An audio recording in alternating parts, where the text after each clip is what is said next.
The dawn of civilization. Primitive. Dangerous. Exciting. The handwriting is on the wall. If the human race is ever going to amount to anything, it needs the most civilized caveman I have ever seen. Look who's come out of his cave. Hey everyone, this is James from Cave Dweller Music. I am here with my co-host Brendan, and today we are joined by Dan Dolby of the band Mastiff. Dan has been on the show before, but that was mostly focused on his side label, Trepanation Recordings. Today we are talking the new album, Deprecipice, that is coming out for Mastiff on 22nd of March. Yeah, exciting, really close now. Thanks for coming on the show, Dan. Great to have you. Yeah, no worries. Thanks for asking. Appreciate it. Anytime, always happy to have you on. Do you want to just tell people who don't know Mastiff what the band is about and what you do in the band? Yeah, for sure. The band started off, it was around 2012, 2013 initially, with a bit of a different lineup. Vocalist, rhythm guitarist and drummer, always been a constant. But myself and the other guitarist, we joined the band just before we recorded the EP Bork, which came out on APF Records.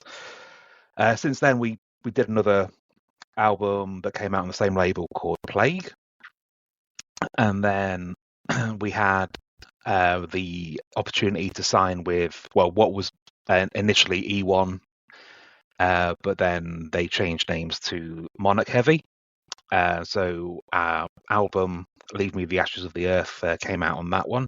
Mm-hmm. And then we had the option to release another one through them as well. So that's where we are now with Deprecipice, which comes out 22nd of March.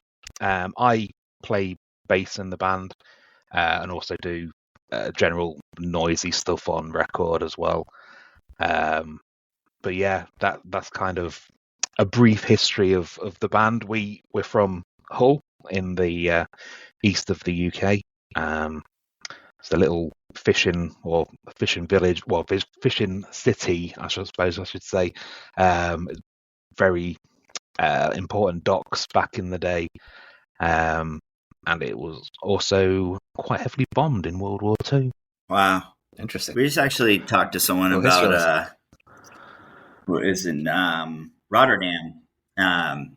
They got bombed and whatnot with World War II. Yeah. Has there been a lot of new infrastructure in that area since then? Yeah, they've put some investment into the city centre and things. I think a lot of the bombing was on the outskirts of the actual city centre, so obviously things were rebuilt back in the day. I'm not a Hull native myself, so I don't know a great deal about the history of it. Gotcha.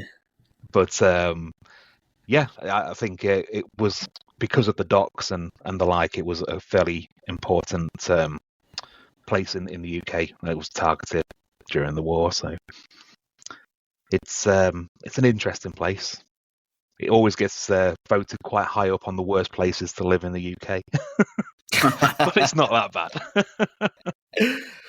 In Australia, we have this ongoing page that's been around for, I don't even know how long now. They have books and everything now called Shit Towns of the Week. And they list all of the shittiest things that have happened in Australia, right, based town by town. And at the end of the year, they vote shittest town of the year. And the city I was living in before I moved to the US won number one last year. But there's this one town called Port Perry that every single week is number 10 on the list. Even if nothing happens there, they just say Port Perry, and then the reason is still shit. It never makes it off the list. Hull's always in there. Looking at your sound and style, obviously, it's got its charms. That's all right. Yeah, I'm sure every town has something going for it, except maybe Invercargill, New Zealand. I've been there. That has very little going for it. What I was going to say is, if looking at your sound, you're obviously a mix of two very different worlds musically. You've got the sludge doom on the one side, and then the hardcore on the other side, and they've married very well. But did different people in the band bring those different influences together? Yeah, we've all got sort of a different background as to what kind of things we listen to. Phil, one of the guitarists, he's pretty much straight up sort of hardcore. He likes like the tough guy stuff. We've got James, the other guitarist. These two, both Phil and James, they're kind of responsible for a majority of the songwriting for the riffs that come in. James is more kind of your convergy side of things. He's big into his sort of HM2 worshipping bands as well. You know, he likes The Secret and Rotten Sound and the like. Drummer Mike, he's into his grindcore, and he also likes a lot of the old school kind of punk stuff. Jim, vocalist, he's got very varied taste in music, but I suppose for this band he's kind of all about the Acacia Strain kind of bands like that, whereas I'm probably my inspiration is mainly sort of noise rock and sort of post-punky kind of stuff. So I think by having kind of all of these sort of inspirations ourselves, it kind of works well in creating what we do with Mastiff. Really, it's kind of an amalgamation of all of our kind of inspirations. So I think previously when the band first started out, there was a little bit of a hardcore influence, but it was mainly kind of the slowy, sludgy kind of things that took precedence. And as we've moved on, we've introduced more kind of hardcore into the mix. So definitely like faster. I've noticed like after like 2016ish, you guys got like a little faster and like a little heavier, and that's even a thing. yeah. Well, it kind of coincided. I've been James joined the band in 2016.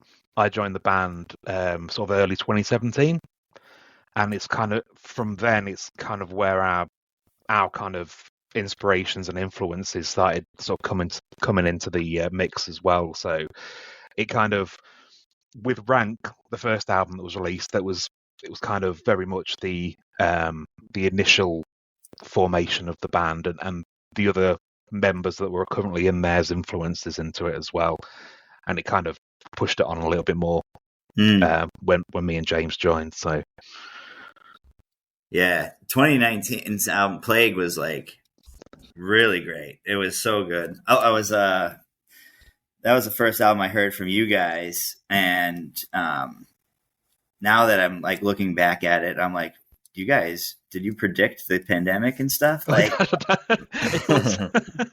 think it was just a poor choice of album names, to be honest. You know, like in that year, COVID-19 hit, and it was like, oh no, what have we done? February, right? It was just like, oh man. We had recorded it the year before though, so it wasn't that year that we did it. Like you couldn't have known, but like no. yeah. But no, it was cool. It was an interesting recording session for that one. We'd obviously written the songs, had them written for a while, and we'd practiced heavily, and we'd made the decision to kind of record it live by most part. So there are very minimal overdubs in there. So it was literally, we went in to the studio. It must have been the hottest day of the year. It was in the middle of August, and it was so hot. We was just there sweating, and within a day we'd kind of tracked all the and recorded all the songs for Plague, and then we kind of mixed it the next day and had it mastered that day as well. And within 2 days we had Plague. We released it as it was. That's awesome. There was absolutely no airs and graces about it. It was like, right, 2 days in the studio, record it, mix it, master it, and then it was ready for the world. So there are things that we've had this discussion in the band many times since. There's plenty of things that in hindsight we go back if we were to record it again and tighten up and the like. But you know, it was very much an album of where we were at that particular time. Yeah, you know, we had limited sort of financial resources. We could afford 2 days in the studio. and we kind of tried to make the most of it. Yeah, right. But it worked well. It sold well for APF Records, and it was also it got us on the map a little bit more, and also sort of brought us the attention of E1 Heavy at the time. So it kind of really helped us. Yeah. It also helped get us onto the soundtrack for Cyberpunk as well. that was awesome. That is so cool that you guys are on that. That's one of my favorite games of all time. It's I haven't played it in a little bit because I've just been on a Call of Duty kick, but like that game is a ton of fun. And then there's another band on there too that was I can't remember it now. They have stations, and there's like the whole metal station. There's like the industrial rock station and stuff. It's great. The soundtrack of that game is I think it was Tumult. Yeah, I think you're right. Yeah, they were on there indeed. Yeah. But that was such a bizarre thing as well. We just got an email from CD Projekt Red, I think it was the company that made it. Yeah, and I was legitimately thought it was just a bit of a scam, and someone was fucking having us on. You know what I mean? And it turns out that it wasn't. It was actually legitimate, and they wanted us on the game. So we went into the studio, same studio as before, and recorded Acid Breather for it. And and it's been obviously on the game. It was on the anime series that was on Netflix as well. Yeah. And that was great too. We'd never expected any of that. It was absolutely crazy how it came about. I can't remember. Super cool, man. Did they use your actual band name, or did they change all the band names for the radio station? They changed the band name. That's what I thought. I figured. I can't remember what we were called. But the song title was still Acid Breather. They didn't change that. So yeah, because I remember I heard bands and then I know this band, and as I looked at it, who played it on the radio station, that's not who plays this. So they changed it all up. I think in the credits, it kind of lists the fake band name and then puts the actual proper name next to it. So it was such an honor to do that. That's so cool. I only just watched the animated series 2 or 3 weeks ago. It was great. Loved that too. Yeah, they did a real good job of it. Obviously. They did. They tied it. So cool. They tied everything back in, which is really cool. Like the same soundtrack, the same like stuff happening in the universe, like all the same tech and stuff. It just felt very cohesive between the two. Yeah, absolutely. I was going to say, I forgot to mention this before, Brendan. You said a band ushering in the pandemic. In 2019, in November, Cow Decapitation released an album as well, and they had a song called "Bring Back the Plague." It's like, oh boy. Yeah, and another song called what was it? "The Great Dying," and another one called "One Day Closer to the End of the World." It's I think they knew something we didn't. I think they did. Right. Yeah. It's oh man, come on now. Not just one coincidence; it's three of them. Three, and it was 1 month. It was the same month that COVID started happening in China. So that's a conspiracy. Yep. What is this? Another great band though. Cow Decapitation. They are based in the city I live in. Oh, nice. Yeah, so they're locals here. Yeah, they're a San Diego band. What I was going to say is I was listening to both albums, obviously, the new one that's coming up and the previous one. I kind of think, for me, the biggest difference I noticed is atmosphere. You guys have pumped it up between the two. It's there's very little space to breathe on this one, which I love. It's it's kind of oppressive, but it makes it more exciting. It's less filler. Yeah. Yeah, we purposely did that. It's kind of we think quite a lot about the flow of the album with regards to sort of what tracks go into it, how we want to finish one track off and go into the next one. Right. I like noisy stuff, so I kind of wanted to kind of have a little bit of noise in there to tie things together as well. Yeah. But not too much. Just kind of have it as a full-on assault. Kind of leave people wanting a bit more. Yeah. It's definitely it's all killer, no filler.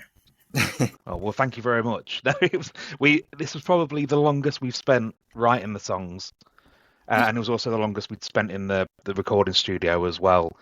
But we just kind of wanted to get get things right. As far as we were concerned, we wanted to get it how we wanted to sound it. So we spent a lot more time sort of deciding on guitar tones, bass tones, and things like that. We sort of booked another, I think it was an extra 2 or 3 days in the studio to try and get all this stuff sorted and make it how we really wanted to sound. So I suppose at the end of the day, you never really know how many more albums you've got in you. So our philosophy is always make it the best you can, as if it's your last album. Yeah, right. Just kind of, don't mess around. Get out there, make it killer, and hopefully people will like it. Yeah, I love it. I mean, you guys have been consistent, like 2016, 17, 19, 21, 24. It's like, and you keep crushing it. And it's like each album is like slightly, sound like is just progressed slightly with all your styles, like it's really, I don't know. You guys are fucking killing it, I think. Well, thank you. That means a lot. I just hope everyone else digs it as much as you do, Yeah, it's absolutely amazing. It's definitely great. Like you could tell, like each album that I felt like you guys did, got like just a little bit faster, a little bit tighter, and just a little more nasty, like just it's coming together, man. I don't know. Yeah. Like, thank you. Don't stop. Yeah. I mean, I suppose we're getting older and we're just getting more pissed off. The world's not getting any better, is it? So no, it probably reflects in our writing, But, I hope, I can't see things getting any better. So our albums will probably get nastier, Keep following the trend. Yeah. Yeah. So funny. This is not related to music at all, but I just spoke to someone from the UK this week, a coworker, and he told me that like your current prime minister, no, I'm not getting political here, I'm just this is funny, is like apparently like 5'3" or something, and hid his height from everyone right up until he was elected prime minister by having like all of his photos and video shoots staged his whole career. I did not know that, but I wouldn't be surprised if I'm honest with you. So. Just found that really funny. That's like, yeah, without getting political as well. It is political, but he's just not fit to run the country. I don't care how tall he is. It's just absolutely terrible. I remember that video of him. I thought this was hilarious at the time, where he was like talking about how like great it was that he knew working class people. Like it was an achievement that he knew someone who was working class. Oh my word! Yeah, I mean, he comes from rich family background, and his wife is richer than the Queen, ridiculously wealthy. Yeah. So I don't think they've had to really struggle for one day in their life, It's so insulting for like rich people to pretend they're poor. I all the time I get so frustrated with how the everyday folk, they are just not represented in any way, shape or form in any political circuit, Same with the US. All these rich people, the most vulnerable ones, like kids and the elderly, minorities. Yeah, but it's the rich. They're just there. They think they know best for everyone else, but they've not experienced anything. Right, exactly. And it's just kind of it's insulting. It just grinds my gears, Yeah. Well, it's the same I with shouldn't be laughing, but I don't know what else to do. It's the same with celebrities when they try and relate to average people, like they make those videos and stuff. And it's like you make like $100 million. Put some makeup on, and you sat in the street for 5 minutes. Yeah, it's more just that they don't That's pretty much it. Yeah, you've spoken to a couple of people. Yeah, that's a joke. It is a joke. Exactly. It'll be interesting to see what happens. Obviously, we've got elections this year, and you guys in the US have as well, haven't you? So, oh God, it's so don't bad. Remind us. Yeah. Don't remind us. Can just anybody under fucking 80, please? Like, it's just a joke, isn't it?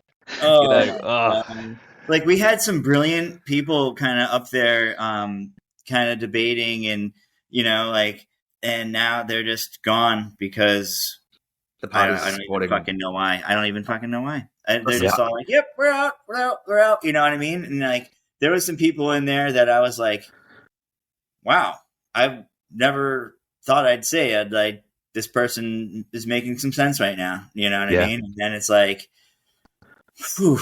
Grandfather These death people match. that are actually making sense are now all leaving because the guy that makes no sense. I don't know. It makes no sense. It's like wiping before you poop. It makes no sense.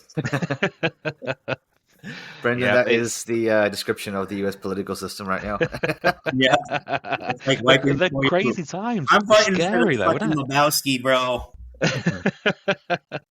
But it is. Just can't see things getting any better. No matter how much time we give things, it'll always be the same. Yeah, Something needs to change. There needs to be a big shake-up. for sure.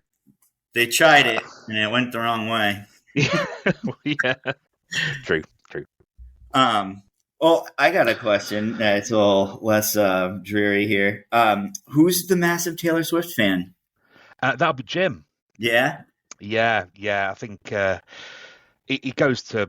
He's got tickets for this upcoming tour. He's been a few times with his daughter. I think his wife as well. But he's a big Swiftie. Yeah. Like, I've seen like the shirts and stuff every now and again. And I'm just like, where like this? They have to be a fan because there's no way. I don't think they're making fun of her. It kind of. But it's like the Jane Doe like shirt. You know what I mean? Like like the Converge thing, and yeah. Yeah, we were playing Damnation, and they'd asked us for a backdrop image, and the following day, Converge were playing Jane Doe in full, and we was like, it'd be pretty funny if we had a Taylor Swift Jane Doe mashup kind of thing. So we just like, in all fairness, none of us have got much design skills, so I just bashed something up, sent it through to them, they put it on there, and everyone seems to want it as a shirt. So we've done a couple of runs of it. But again, it wasn't a piss take. We love Converge. Obviously, we've got a lot of time for Taylor Swift as well. So yeah. But it was one of our more interesting merch designs, I think. It's awesome. So, as far as music this year goes, has there been any albums that have stood out to you yet? I think there's been a couple. The Body and Disfig album that came out is incredible. Also, really dig the new Square Pusher album. Yeah, which is he's a phenomenal artist and musician. So I was really looking forward to that coming out, and it certainly didn't disappoint. So yeah, you posted it, and I was like, I put it on, and I was like, I haven't listened to Square Pusher in a minute, and I was like, wow, this is like, it's deep. Yeah, he's a talent. I'm trying to think. I don't think I've heard much else this year that's really kind of grabbed me yet. But it's early days, isn't it? How about you guys? There's a band called Apparition from Spain that play like old school death metal, like really late 80s, early 90s stuff, and with a ton of like thrashy riffs, and it's just excellent. Cool. I'll have to check them out. Album's called Fear the Apparition, and even the album art's like super late 80s, early 90s style. Nice. There seems to be a big resurgence in the old school kind of death metal. At the moment, isn't there? So the new wave of OSDM, it's awesome. Because I mean, for me, that's perfect because that's my favorite style of death metal, personally. Yeah, I was gonna say, Skeletal Remains released an album yesterday, and it's really good. I did check that. That came out yesterday, did it? Yeah, that's one I'll check out as well. Fragments of the Ageless. It's good. It's definitely worth a listen. I like their style. They have a good one. They're one of my favorite live bands as well. They're just awesome live. I've seen them like 2 or 3 times now. They're great live. That's cool. Yeah, I'll definitely have to check both of those out. But hopefully it'll be another good year for music. The last couple of years have been great. So they really have. It seems to. I know obviously COVID was a bad thing, but it seems to have resulted in sort of a resurgence in a lot of good music. Yeah. Oh, and there's So this really much so that fun. I can't always keep on top of it all, unfortunately. But as I much as know I'd it's like tough. to, yeah. Yeah. There's this really fun band called Slope. I think they're on Century Media. Okay. And they're like really, really funky metal. It's got like a kind of Rage Against the Machine meets like Beastie Boys kind of vibe, and it's just a good time. Nice. Is that just come out, or is that due out soon? It's just come out this year. Can't remember, in February. The album's called Freak Dreams. Cool. Another one to the list. Yeah. I've been another good one that's nice and like real mellow instrumental band, Clouds Chase Satanic, released an album, 79 AE, and it's great. It's got awesome like guitar tone, and it's like it gets like bluesy heavy, like that. It's good, man. Really good listen. It's like 2 17-minute tracks, right? 2 22-minute tracks, I think, or something. Yeah. At this point, it's like 21 minutes and 48 seconds, and the other one's 38 seconds, so 10 seconds short. They're great, good. But they're full of like that. It's like a good like mellow build up, and then like a good intense explosion, and then like awesome, just like fucking great guitar tone, and like it's a good listen, man. I highly recommend it. We had them on the podcast, and I'm pretty sure, didn't you say, like, how do we make music that even less people will listen to? Yep. It's like, make the songs longer. Yep, exactly. Like, I don't think anyone will ever beat Bell Witch for long songs. Really. What about they had like 89 minutes, I think. Yeah. Sleep as well. Dope Smoker. Oh, that's true. Yeah. That's an hour. Yeah. There's some I think there's a couple that have pushed that limit now, but like it's wild. That was Aramet, that German band. They got I might be saying it wrong. Aramet, yeah. Yeah.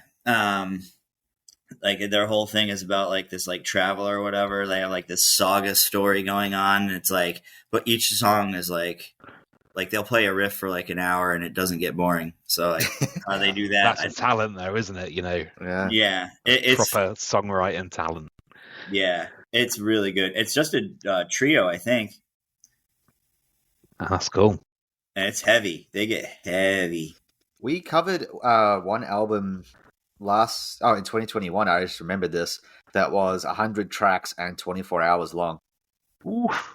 Oh my god! God. A compilation or an actual actual concept album? By, wow. What was the? It was I don't remember the name of it. Espinoza was the name of the band. Yeah. And Eli, remember Eli Halen? Oh yeah, Eli. Yeah. Yeah, he did PR for that album. Oh, did he? Yeah. I'll have to hit him up. Yeah. I've been working with him on a few bits and bobs recently, to be honest. So he's great. Yeah, he's a nice guy. Like very gifted musically as well. Yeah. He's always busy, always keeping himself busy. So. Oh, I needed to say to you, because I haven't spoken to you since, like on a podcast since this came out. That concept album that you did about the thing was absolutely awesome. Oh, thank you. Yeah, I appreciate that. Yeah, it was. We're kind of putting bits and bobs together for a new Soulful Nurse album. Oh, great. We've got Matt's sort of written some sort of lyrics for his spoken word parts, and they're absolutely awesome. So me and Ely will be putting some weird sounds down, I'm sure, to accompany them. So yeah, we meant to do more last year, but me and Ely were putting stuff together for a soundtrack for a film. Cool. What so film? It's so that sort of the actual band project took a bit of a sideline, so it's all good. Yeah. You guys are gonna be busy coming up, and this time now in a few weeks, with a tour. Yep, we've got a UK tour. So we're starting off in Hull, so a hometown show on the 22nd when the album comes out, and then we're on to Glasgow, and then Edinburgh. And we've got like a day or so's break, and then we're down to London, Brighton, Bristol, Birmingham, and then finishing up in Nottingham. Nice. So it should be a nice day. We're sort of taking along Yersin with us, who are love that band. a nice bunch of chaps, and yeah, they've just had a new album out as well. Yeah, so, the Skaith and the God, yeah, it's so good. Actually, just mentioned the side is Remorseless. Yeah. Yeah. Oh my Lord, it's so good. They're coming. They're doing the full tour with us. So we've got some amazing bands on. I gotta move over there, man. Other dates as well. So it should be a good one.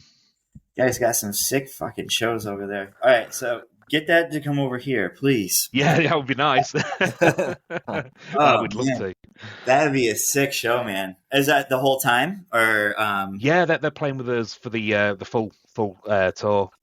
That's sick, man. So yeah, they're nice guys. We've known them for a little while, so it kind of made sense for them to play with us. Plus, we can all fit in one van as well because there's only 3 of them. So yeah, it makes it easier, sort of touring around and stuff as well. So yeah, but yeah, proper looking forward to that one. That's sick. Cool. That's definitely sick. Where are you guys? Do you have where you're starting off? Yeah, we're starting off in Hull. So yeah, that'll be a hometown show. Hopefully, it'll be a cracker. You know, the albums come out on the same day, and hopefully people will dig that as well. So really looking forward to that show. Is last couple of times we've played Hull, it's gone down a blinder. So I'm hoping this one sort of follows suit. So fingers crossed and all that. Hell yeah! I think you'll get some good support. I'd hope so. This is a brutal album, you know. I appreciate it. Yeah, we've you know, like you got to show up.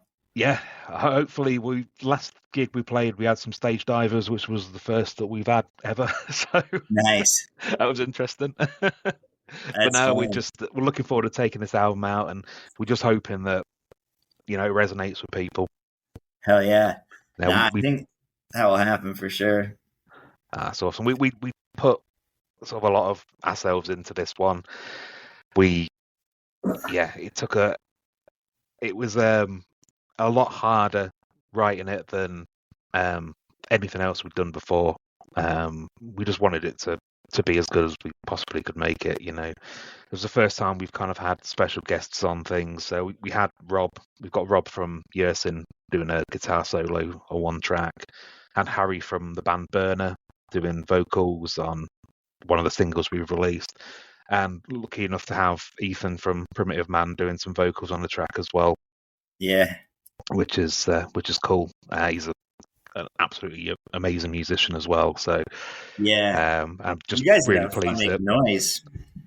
Sorry, I said you two would have fun making noise. Yeah, we would. Yeah, I'd have to hit him up at some point, but now he's everything he does is pretty incredible. So it was just an honour that he agreed to be on the album. So yeah, that was a personal track that I wanted to kind of make sure was included. I like industrial stuff, so it's probably the most industrial thing that Mastiff have ever done. So it's nice. All the rest of the guys agreed to it, and it just kind of worked out well. Oh, Brendan, yeah. I know you've got a bunch of local questions that you always want to ask, so you might want to fire those off. Well, I guess we got I always kind of do, but I kind of I don't know. Let me see here. Well, when you were visiting, like out on in the cities, do you have any places that you like to go? Like after the show, like where are you gonna go grab food and stuff? Like, is there a favorite spot that you like to go back to and visit? There's a couple. When we go to Manchester, there's a place called Bunny Jackson's that do amazing wings. Yeah, and they're awesome. When we go to Bristol, there's a barbecue place. I think it's called Smokehouse, but the food there's incredible. So whenever we're in those cities, we kind of make a beeline to those places. Make sure we've got enough time to sort of go somewhere, enjoy a bit of food. Yeah. That's kind of what we do when we're in those cities. There's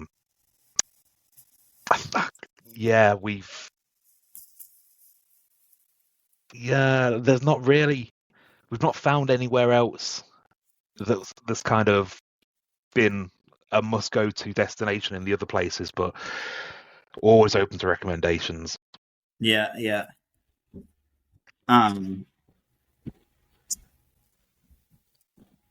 I suppose for the other guys as well, it's wherever does good beer. I don't drink, so it doesn't really bother me. But they tend to have a look to find really good pubs that they want to go to, and make sure they got some good food. That's important. I think that's been a really big thing lately. Is like breweries or pubs that just like offer better food and doing a thing like that instead of like food trucks and whatnot. Absolutely, we've actually got a beer collaboration that we've just done as well. Called the beer's called Trapped Inside the Void. It's a 7.2% absolute monster, supposedly. Unfortunately, I won't have a chance to try it. All the rest of the guys have had a sample, and they've all loved it. So it was another amazing sort of email or message that we got from Black Iris Brewery to ask if we wanted to sort of team up with them. So it's available to buy in their sort of website. I think, if I'm correct, we'll have some cases to take it on tour with us as well to sell some at shows and things like that. Awesome. That's pretty sweet. So we should go with our hot sauces. Yes, it'll be in cans, but yeah, we had some hot sauce done the latter part of last year, which we've got as well. So you got a beer and hot sauce. That's all you want. Yep, that exactly. Yeah. Oh yeah, that's definitely sweet. Do you have a local or not local? Sorry, your favorite like venue to visit, like when you're out, regardless of where the food is? Tour wise, playing at it's probably going to be the Black Heart in London, Camden, London. It's a cracking venue, amazing sound there, and we always have a riot. So that's probably our favourite place to play. Nice. We've been lucky enough to play it a couple of times as well. So yeah, it's always good. Nice. And then what's your favorite song to play live? I still like playing Vermin off of Plague. We've played that for years. It's probably the longest time that we've played the song, track. And that's always in a set. But I don't know, it's not hard or anything to play, but it's kind of, the crowd get into it, and it's probably my favourite. We tend to always put it on at the kind of towards the end of the set as well. And it's like people going. High energy, It's like I maybe kind of like roving in a way. Like I don't know how to describe it. It's a good track. Yeah, I think that's probably it's not probably. It definitely is my favourite track to play live. So I think second would probably be Acid Breather, because people seem to dig that one as well. Hell yeah! Have you guys done any Taylor Swift songs? No. No, we haven't. We've like since I've been in the band, we've always talked about doing see if we could do a cover version of something or other, or even do an EP of cover tracks. But it's never happened. So I don't know. Hopefully it might happen sometime soon. I don't know whether there'll be a Taylor Swift track on there though, and I don't know which one we do if there was. But I always throw in there wouldn't it be cool to cover this Joy Division song, and it never really gets any further than me saying that and people saying, oh yeah, that would be a good idea. It kind of we kind of move on, but one day maybe we'll do some covers. That's funny. Who has the dog? Is Mastiff named after a family dog? No, I don't think any of us have actually. I know Phil's got a dog, but it's a tiny little scruffy little thing. Where the band name came from, I have no idea. I believe they would the band was trying to come up with a name before playing a show, deciding on Mastiff, and it kind of stuck. But yeah, no one seems to know exactly where it came from. It kind of works. Yeah, yeah. But yeah, the only dog that's in the band is just a little scruffy. I don't even know what breed it is, but yeah, it's definitely not a massive Mastiff.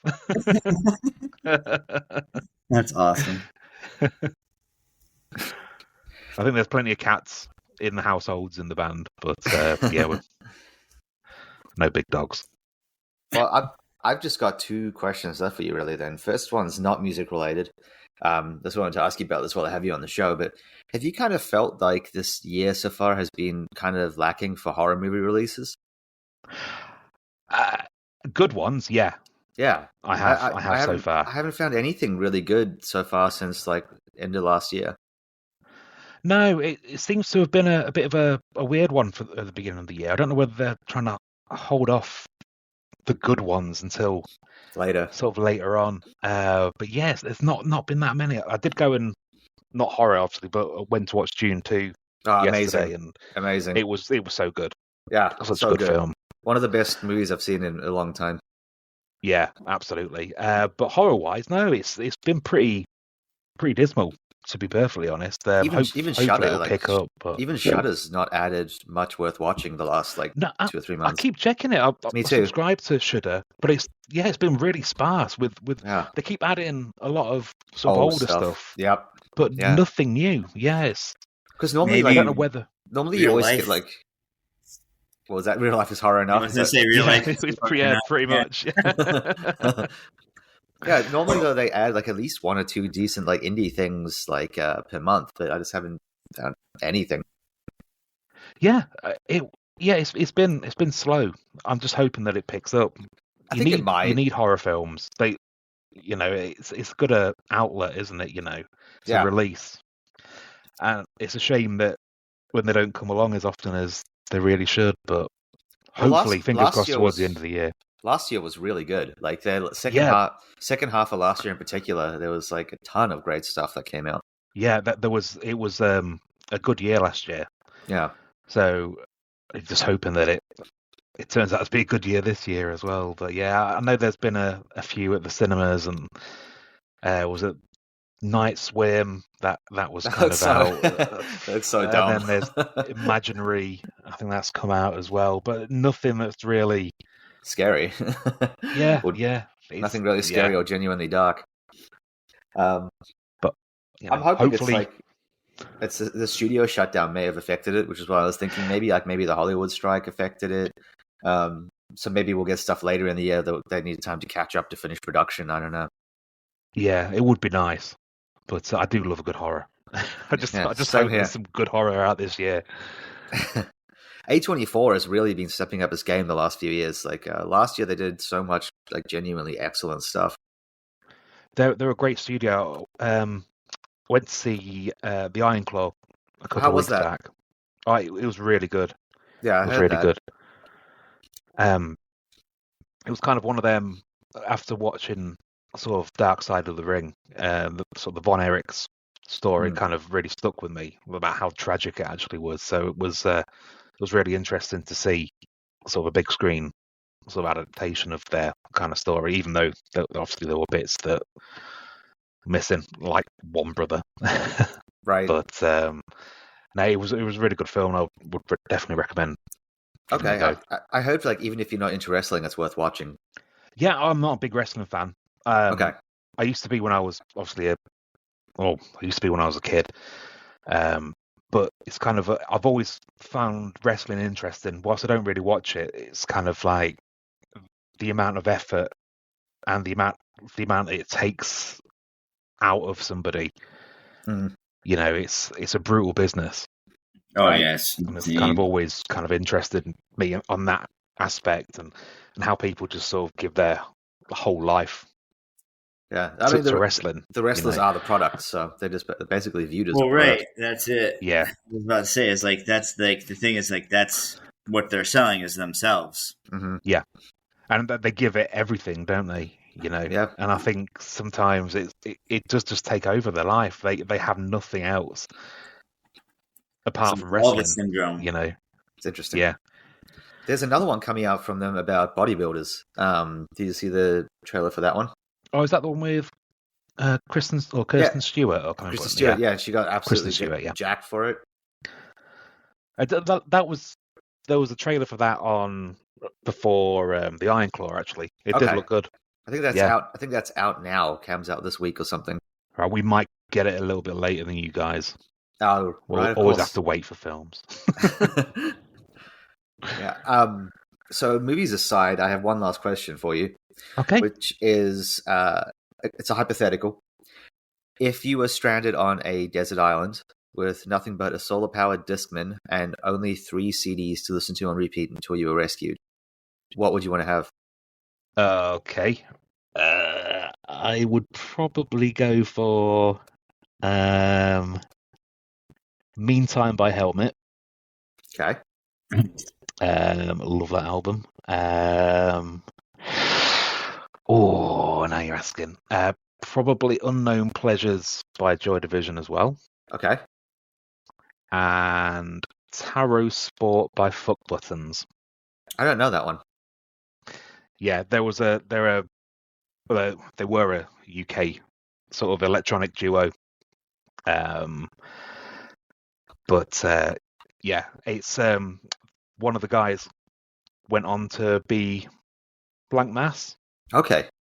I don't know whether you've heard of Blank Mass, but again, No. definitely worth checking out. So yeah, they'd probably be my 3. Nice. A bit of variety in there, which is good. Yeah. Yep. A bit of depression as well. With your Joy Division. Yeah. We have some people that just say like nothing but extreme metal. I'm like, that's a lot to be listened to and nothing else. I couldn't do it. I can't. I love extreme music and I love extreme metal, but I can't listen to it all the time. Yeah. I would probably have like something extreme metal, something noise rock, and then something like psychedelic, just like to chill out to. Oh, you need a bit of chill time, don't you? Yeah. But yeah, Helmet, like that era of Helmet, like top tier for me. I love the work, and I think with regards to sort of band members, I think everything just works perfectly on Meantime. So it's great album. That'd be my first pick. Awesome. So, I mean, I guess one last simple question is, if people want to listen to or purchase the new album, what is the best place to do that? On our Bandcamp page, which you'll find easily by putting Mastiff in. We've got sort of the vinyls and CDs to sell on there. I'm not sure exactly where in the US it's the best place to get it from. This is for we can obviously ship to the US from our Bandcamp page, but the shipping costs will obviously be a bit higher. If you're in Europe, you can go to the Monarch's European I ordered page. from your website. Yeah. So it's just from Bandcamp if you're in the UK, or if you want to buy it from us direct, or Monarch's site if you want to get it elsewhere. I believe it might be on Amazon, etc. Soon, but I'm not too sure. Go to Bandcamp, get it from there, be fine. And I just hope everyone digs it. And if people want to keep up to date with like what the band's doing, tour photos, all that sort of stuff, what socials should they be following? That'd be Facebook and Instagram, and we're also on X as well. So we post regular updates on there, so you can follow us on those. So yeah, we post quite a bit about the upcoming tours, and when we have any new kind of things to share merch wise and stuff. So I think all of them actually are at Mastiff HCHC. Awesome. Well, thank you so much for coming on the show. It was great chatting to you, and can't wait for the new album to be released. Best of luck with that, and good luck with the tour that's coming up. That sounds exciting. Yeah, thank you very much, and I really appreciate it, and it's been great chatting to you guys too. Thanks for asking us on. Yeah, you're always welcome back. Absolutely. And for anyone listening at home, just tune in next week. We will have another guest for you.